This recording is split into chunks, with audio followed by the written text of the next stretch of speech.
Right. Good day, everyone. So today we're going to discuss Introduction to Marketing Research. Okay, here are the contents of our discussion. We're going to discuss the nature of inquiry and research, the types of research design. We're going to discuss marketing research, the definition, the uses, and the process. We are also going to expand yung PUP, thesis, and dissertation manual. And last is the IMRAD format. So let's proceed. Let's identify first the difference between query and the research. Okay? When you say query, it requires a student to engage in an active learning by generating their own driving questions, seeking out answers, and exploring complex problems. So, in research, though it is a component of inquiry, addresses the process of finding answers. So this is the difference, no? When you say query, you are just seeking answers or asking questions about the confusion that you have in your mind. But in research, this is more systematic, no? In finding the answer to your questions, there are step-by-step process. Okay? Unlike query, you are just throwing the question to the people that you want to ask. Okay? So in summary, no, query is generating questions, seeking out answers, and research is following a scientific and systematic process, no, establish facts and reach new conclusions. So both seeking for information to have extensive knowledge. Okay? So what are the different types of research design? We have two, no, qualitative and quantitative. So when we say qualitative, it's a study in which the data concerned can be described without the use of numerical data. No? When we say quantitative, they analyze yung data more on in terms of numbers. So that's the difference. Okay, so let's proceed first with quantitative research design. So it aims at finding answer to who, okay, what, where, and how, and when the course of research. No? Moreover, the outcome of the quantitative analysis is easy to represent in the form of statistics, graphs, charts, saka numbers. Yan. Yan ang ginagamit sa quantitative. Now, in qualitative research design, it design focus on finding answer to how and why naman. No? It uses open-ended question and helps the subject express their views clearly. So it is ideal for business that aim to understand customer behavior and requirements. No? There are different types of qualitative research design. No? Meron tayong 5. We're going to discuss 5 lang, no? But yung iba meron 7, ganyan. So ito yung pinaka top 5. Experimental design. So this type of research design look at a problem scientifically by establishing a clear cause and effect, no, of every event. So it also tries to understand the impact of independent variable on the dependent variable. So when a social science use it to observe human behaviors and understand the social psychology of human being better, no? When we say experimental, so in marketing, example ng experimental research would be yung comparing the effects of television, no, commercial versus online advertisement conducted on controlled environment. Ayan. So, na-experiment niya, ano ba yung magiging effect? No? Na commercial. Dati kasi, wala pang online social medias, wala pang masyado social medias, no? mas sikat yung television commercials, tsaka million ang binabayad ng mga companies when they advertise yung mga product nila. Pero nowadays, no, online advertisement, is radical advertisement for the companies, no? They spend less, but nakakuha niya yung malaking coverage ng target market. Okay? So the objective of the research is to test which advertisement gets more attention among people with the different ages, groups, gender, etc. So nag-experiment sila. So tinitignan nila yung idea ng mga different groups pagdating dito sa topic, no? So usually itong experimental design best for cause and effect relationship, no? Sige, another description, no? Another example ng experimental design is the study of effect of music on productivity.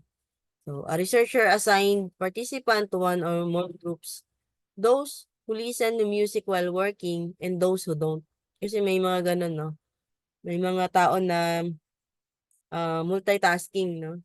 Kapag nakikinig, meron silang iPad sa tenga tapos nakikinig ng music, mas nagiging productive sila. Meron namang iba, ayaw ng music. Gusto nila tahimik lang. Mas nagiging productive sila doon. So, yan yung example of experimental. So, okay? So, the main benefit of the experimental design is to allow the researcher to draw causal relationship between variables. Okay? Pero may limitation to, no? This research requires a great deal of control over the environment and participant, making it difficult to replicate in the real world. In addition, it's quite costly. Siyempre, mahal yan, no? Kapag mag-experiment ka. Kasi katulad nito, kunyari sa isang company, hindi ka naman basta-basta makakapag-research doon, di ba? You need a lot of letters na gagawin, or asking permissions. And minsan, you need to pay pa yung mga respondent mo, babagbabayad ka pa sa mga respondent mo in order for them to answer yung questions. May mga ganyan sa mga experimental. Okay? Sige, let's proceed with correlational design. So, when we say correlational research design, establish a relationship between two related variables. So, the researcher observed the variables over time and then draws conclusion based on them. So, this type of research design requires two different groups, no? Correlational. A correlation coefficient determines the relationship between two variables. Okay, so example ito, yung marketers can use correlational design to examine the relationship between brand loyalty and consumer satisfaction. So, in particular, the researcher would look for patterns or trends in the data to see if there are relationship between the two entities. So, ito example na correlational, no?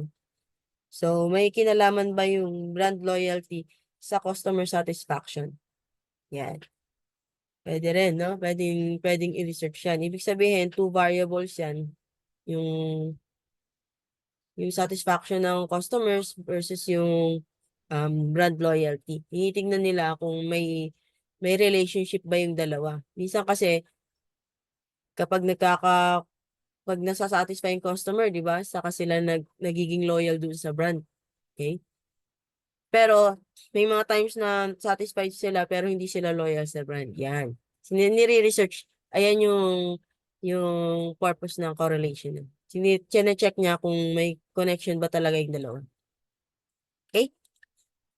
So, similarly, you can study the relationship between physical activity and mental health. So, another example, no? So, kapag the analysis here would ask a participant to complete survey about physical activities, mental health. So, another example, no? Yung laging nagpi-physical activities, laging nag-exercise, laging kumikilos, may effect ba yan sa mental health? So, that is another example of correlation. So, yung data shows how the two variables are related, no? Usually, itong correlational design best for understanding the extent to which two or more variables are associated with each other in a real world. Okay? So another types of qualitative design is descriptive. Usually it is a theory-based research method describing the research primary subject matter. Okay, so these types of research design uses data collection, techniques like natural observation, yan.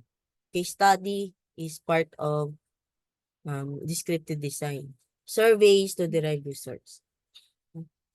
So this type of research design provides insight into why and how of research. Okay? So this is the example of descriptive design, no? Sa as service company use descriptive design to understand how customer interact with specific features. Finding can be used to spot patterns and roadblocks. The example, no? For instance, product manager can use screen recording by Hotjar to observe in-app user behavior. This way, the team can precisely understand what is happening at the certain. Okay. So, ito yung example ng descriptive. Usually, theory-based, di ba? Sabi kanina, theory-based. Nagka-come up ito with the survey based doon sa response ng or behavior ng mga respondent doon sa certain topic. Okay, katulad nito. Itong companies na SaaS companies, they want to find yung roadblocks, okay? Spot yung pattern ng kanilang mga, ano ba yung mga pattern na ginagawa ng kanilang mga client. So, ito nga yung gumamit sila ng screen recording para makita nila kung ano ba yung mga usual pattern na ginagawa ng mga customers nila, and through that nakikita nila yung mga concern ng mga customers o hinahanap ng customers, and through that pwede nilang ayusin o i-revise yung kanilang mga features para maging user-friendly yung kanilang product. Okay? So more on descriptive. Usually, itong descriptive best for gathering unbiased data that reveals the behavior and recurring phenomena. Okay? So let's proceed with the diagnostic design. Usually, this diagnostic design strive to explore the reason behind an issue and find solution to solve it. Okay? Nagda-diagnose. Okay? So this type of research try to solve the problem in a structured form, no? Divided into 3 phases. First is they are finding issues inception, no? After finding yung issue, dinadiagnose nila yung issue. After diagnosing the issue, they are going to find the solution for that issue. Okay? Ayan yung phases, 3 phases ng diagnostic design. So, it determines the root cause of a problem and find the most effective solution. Okay?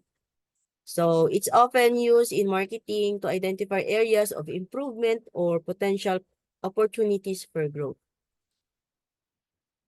Okay? So, this is an example of diagnostic design. No? In a product teams, a diagnostic design would involve analyzing customer feedback, okay, and reviews to identify areas where company can improve. So, this would help identify where a product offering needs to change. So minsan sa pricing, missing features, customer service, etc. No? Diagnostic research provides an accurate diagnosis of a problem and identify areas of improvement. So usually, itong design of diagnostic design best used for understanding the underlying causes of a problem and how to address it. Okay? So, I think this is the last, no? Explanatory design. In this design, the researcher explores concepts and ideas on a subject to explore more theories, no? The main aim of the research is to explore the subject undiscovered aspect and answer questions like how, what, and why. Okay? So, in conclusion, research design is the blueprint to answer questions through collecting data. Now, when done right, it gives granular information on an issue and informs business decision. So to start, map out your question, define your problem. So you have a lot of question in your mind. Now define your problem and think of what data you want to receive as a result. Then choose the right research design method. So that's the process, no? Na gagawin din natin in marketing research. Within the week, I am allowing you to identify yung mga problems nyo. Siguro individual muna, no? Identify yung mga problem na nakikita nyo, lalo-lalo na sa marketing. Okay? And then, think of data you want to receive as a result. So, where are you going to find the data? Sino yung magiging respondent mo? Then, choose the right research method design, yung diniscuss natin kanina. Now, so, dyan mag-i-start yung ating subject na marketing research. Okay?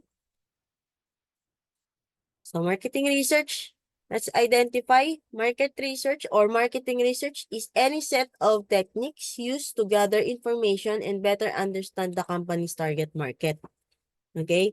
So, ibig sabihin, this market research is more on focusing on target market, no? Concern, behavior, or perspective. So, this might include primary research on brand awareness, customer satisfaction, usually galito yung mga topic, no? Or secondary market research like on market size or competitive analysis.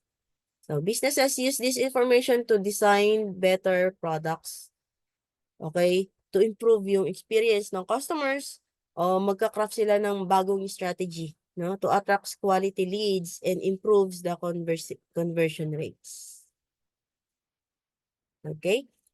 Now, so let's watch this, a little background of market research.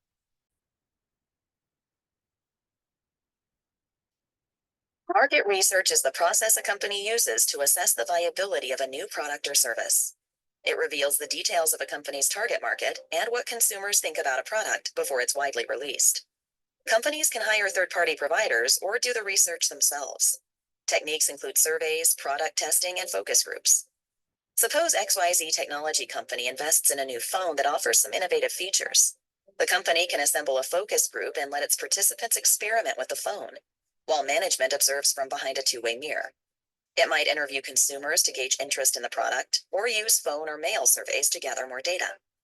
If XYZ finds consumers like the phone, it can confidently proceed with its business plan.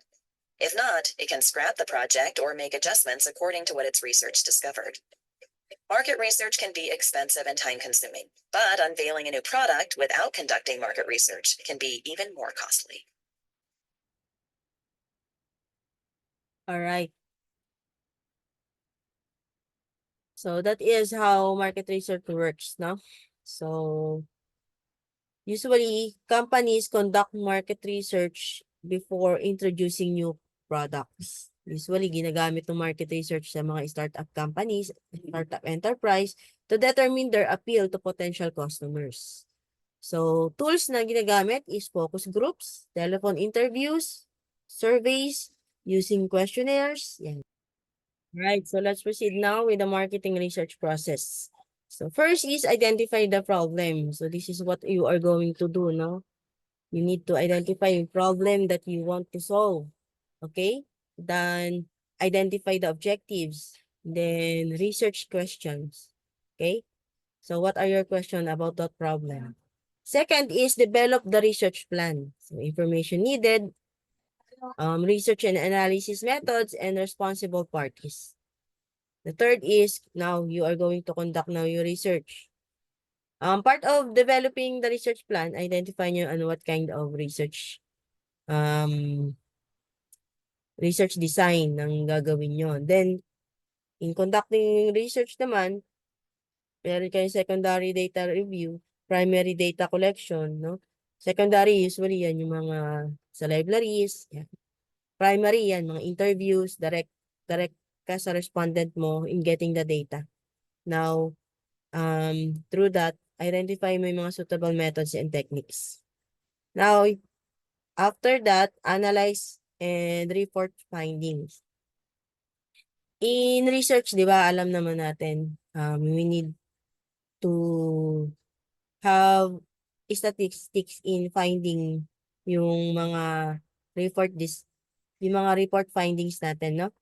So, usually, ang gagawin natin dito, we are going to, kasi yung research na gagawin nyo at the end of the block, or at the end of the sem, no? Will be book-binded at saka isi-send natin sa ating National Library at saka sa library ng ano. That's why we need to fix it properly, no? That's why kung pwede natin magbayad tayo ng statistician to do yung statistic natin, mas maganda para mas magandang result yung makuha natin. Okay? Now, interpretation of research, no? Results, report, and recommendation. And then last is take an action. Okay? So, ayan na. Take an action. Start na yung thought and planning, no? Actually, hindi naman to individual, it's a group. Kaya hindi ganun kabigat yung gagawin natin. Since marami naman kayo per group. Okay? Now, PUP thesis and dissertation. So, I am going to send yung link na to sa ating GC na rin for your reference. Alright, let's proceed with the IMRAD format. Okay? So, usually sa ano to, business research nyo, gagamitin. For now, ang gagamitin natin is yung PUP or Thesis Dissertation Manual o format. So, usually itong ginagamit IMRAD, it refers to a paper structured by 4 sections. So, di-discuss ko lang kasi magagamit niya to in the future, no? Pero ang gagamitin nating format yung sa PUP format. Okay? So, meron tayong introduction, method, research, and discussion. Okay? So, this format is often used for lab reports as well as reporting any planned systematic research in a social science, natural science, and engineering, and computer science. Okay? So, let's discuss ano ba nilalaman ng introduction. Make a case for your research. So, the introduction explain why the research is important, okay, and necessary. Begin with describing the problem and situation that motivates the research. No? Move to the discussion of current state of research in the field. And then reveal yung gap or problem in the field. Finally, explain yung how the present research is a solution to that problem or gap. If the study has hypothesis, then present at the end of the introduction. So, yun nilalaman ng introduction. Now, method, what did you do? Okay? So, the method section tells readers how you conduct your study. Okay? So, it includes information about your population, sample, methods, and equipment. So, the gold standard of the methods section is that it should enable reader to duplicate your study. So, the method section typically use subheadings. They are written in a past tense, and they use a lot of passive voice. This is typically the least read section in the IMRAD report. Usually, ano ba yung method na ginawa mo in doing your research? Diyan naka-indicate lahat yan. So, another is results, no? What did you find? In this section, you present your findings. Typically, the result section contains only the findings, not any explanation or commentary on the findings. No, result section are usually written in the past tense. Make sure all tables and figures are labeled and numbered separately. Now, captions go above tables and beneath figures. Okay. Now, the discussion. Ang laman yan is what does it mean? No, in this section, you summarize the main findings, comments on the findings, and connect them to other research. So, you also discuss limitation of your studies and use this limitation as a reason to suggest additional future research.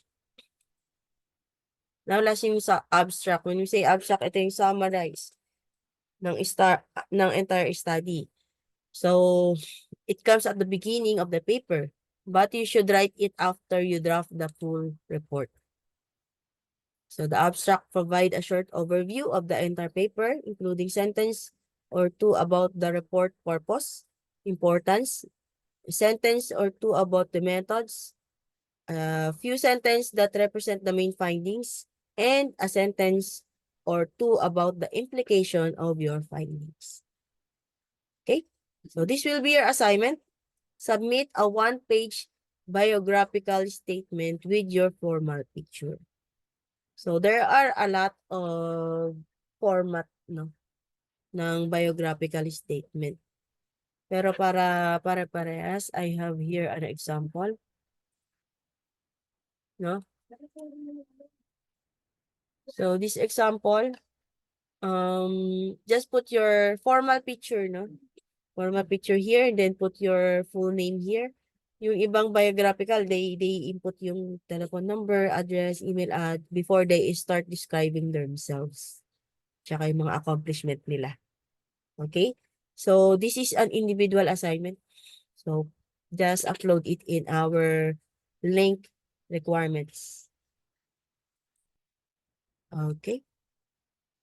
So, that's the end of our topic. See you next meeting.